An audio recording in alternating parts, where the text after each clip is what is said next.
Vai, vai, vai, vai! Vai, vai, vai, vai! Vai con la macchina! Dove vado? Va indietro, va indietro, va indietro, va indietro! Ha ripreso il momento in cui le bombe esplodono vicino alla sua auto, il video in diretta dell'attacco alla macchina del giornalista combattente Claudio Locatelli, che è tornato in Ucraina per documentare la guerra. Locatelli, padovano di adozione, in questi giorni a Kherson. Bene, va bene, un po' di sangue sul collo ma niente di grave. Basta, ora vai tranquillo.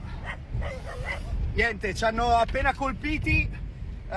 Io sto un po' sanguinando, niente di grave. Nick sta facendo una manovra evasiva per uscire. Ieri l'auto su cui viaggiava con alcuni colleghi della stampa estera è stata colpita da una bomba. Locatelli è rimasto leggermente ferito all'orecchio ed ha continuato a documentare il bombardamento. Ragazzi, ci è andata bene, eh? Frammento sulla portiera dove ero io, considerando che la Vesta, le plate davanti e dietro, sarebbe entrata letteralmente nel mio fianco e penso che adesso sarei...